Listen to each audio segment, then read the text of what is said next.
नमस्कार दोस्तों, मेरा नाम गौरव कुमार है। आज के इस वीडियो में मैं आपको माता वैष्णो देवी यात्रा की धार्मिक महत्वता और इस पावन यात्रा से जुड़ी कुछ रोचक जानकारियां देने जा रहा हूं। तो चलिए, माता रानी के चरणों में अपना मन लगाते हैं और इस आध्यात्मिक यात्रा की शुरुआत करते हैं। माता वैष्णो देवी की कठिन चढ़ाइयों की जानकारी। भूमिका। भारत एक धार्मिक और आध्यात्मिक देश है जहां असंख्य तीर्थ स्थल है। इन तीर्थ स्थलों में से एक प्रमुख और प्रसिद्ध तीर्थ स्थल है माता वैष्णो देवी का मंदिर, जो कि जम्मू और कश्मीर राज्य के कटरा नगर के पास त्रिकुटा पहाड़ियों में स्थित है। ये मंदिर भारत के सबसे अधिक दर्शन किए जाने वाले धार्मिक स्थलों में से एक है। हर साल लाखों श्रद्धालु इस मंदिर के दर्शन के लिए कठिन चढ़ाई तय करते हैं। माता वैष्णो देवी की ये यात्रा केवल एक धार्मिक अनुष्ठान नहीं, बल्कि श्रद्धा, समर्पण और साहस की परीक्षा भी है। इस यात्रा में आने वाली कठिनाइयां, चढ़ाई की भौगोलिक प्रकृति, मौसम की मार और शारीरिक श्रम की चुनौतियां इस यात्रा को विशेष बनाती है। स्थान की भौगोलिक स्थिति। माता वैष्णो देवी का मंदिर समुद्र तल से लगभग 502 फीट मीटर की ऊंचाई पर स्थित है। ये मंदिर जम्मू शहर से लगभग 32 किलोमीटर दूर कटरा शहर से शुरू होने वाली यात्रा का अंतिम पड़ाव है। ये क्षेत्र हिमालय की तलहटी में स्थित त्रिकुटा पर्वत श्रृंखला में आता है। चूंकि मंदिर पहाड़ी पर स्थित है, अतः वहां तक पहुंचने के लिए तीखी चढ़ाई करनी पड़ती है। कटरा से भवन तक की यात्रा। श्रद्धालुओं की यात्रा कटरा से शुरू होती है, जो कि रेलवे और सड़क मार्ग से अच्छी तरह जुड़ा हुआ है। कटरा से माता के भवन तक की दूरी लगभग 3 किलोमीटर है। ये दूरी आमतौर पर पैदल, खच्चरों, पालकियों या हेलीकॉप्टर की मदद से तय की जाती है।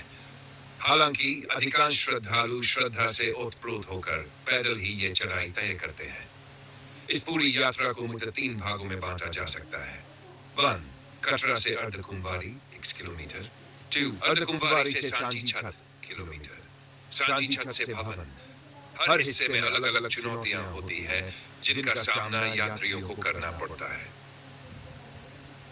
चढ़ाई की कठिनाइयां। तीखी और लंबी चढ़ाई यात्रा की सबसे पहली और मुख्य कठिनाई है तीव्र चढ़ाई। पूरा रास्ता ऊंचाई की ओर जाता है और जगह जगह पर तीखे मोड़, चढ़ान और ढलान आते हैं। कई स्थानों पर सीढ़ियां भी चढ़नी पड़ती है, जो बुजुर्गों और बच्चों के लिए थका देने वाली होती है। जिन यात्रियों की शारीरिक क्षमता कम होती है, उन्हें ये चढ़ाई अत्यंत कठिन लगती है। 2. बदलता मौसम। त्रिकुटा की पहाड़ियों का मौसम अत्यंत अनिश्चित होता है। कभी धूप, कभी वर्षा, कभी कुहासा और कभी बर्फबारी। ये सभी मौसम यात्रियों की परीक्षा लेते हैं। विशेषकर सर्दियों में जब तापमान माइनस में चला जाता है, तब यात्रा अत्यंत कठिन हो जाती है। बर्फ से ढके रास्ते, फिसलन और ठिठुरन यात्रा को और भी कठिन बना देती है। 3. ऑक्सीजन की कमी। ऊंचाई पर ऑक्सीजन की मात्रा कम हो जाती है। जो यात्री मैदानों से आते हैं, उन्हें स्थिति से तालमेल बैठाने में कठिनाई होती है। सांस फूलना, थकान, सिर दर्द जैसी समस्याएं आम हैं। विशेषकर बुजुर्गों और दिल के मरीजों को विशेष सतर्कता बरतनी पड़ती है। शिव भीड़ का दबाव। त्योहारों, नवरात्रों और छुट्टियों के समय यहाँ भारी भीड़ होती है। भीड़ के कारण रास्तों पर जाम, धक्का मुक्की और अव्यवस्था की स्थिति बन जाती है। इससे यात्रा में मनोवैज्ञानिक तनाव भी जुड़ जाता है, जो यात्रा को और कठिन बना देता है। 5. रात में चढ़ाई। कई श्रद्धालु रात में यात्रा करते हैं ताकि सुबह तक भवन पहुंच सके। परंतु अंधेरे, ठंड और सीमित रोशनी के कारण रास्ता अधिक जोखिमपूर्ण हो जाता है। विशेष सावधानी बरतनी पड़ती है ताकि फिसलन या गिरने से बचा जा सके। अर्धकुंवारी। एक विश्राम स्थल पर भी कठिनाई। अर्धकुंवारी माता की गुफा आधे रास्ते में स्थित है। यहाँ पर श्रद्धालु माता के दर्शन करते हैं और कुछ समय विश्राम भी करते हैं। परंतु यहाँ भी लंबी कतारें, चढ़ाई की थकान और भीड़ के कारण मानसिक और शारीरिक दबाव बना रहता है। यहाँ से अगला रास्ता और भी कठिन माना जाता है। सांची छत और भवन के बीच की चढ़ाई। यह हिस्सा सबसे अधिक ऊंचाई वाला है। यहाँ से भवन तक का रास्ता संकरा और तीखा है। विशेष रूप से बरसात और बर्फबारी में यह रास्ता बहुत फिसलन भरा हो जाता है।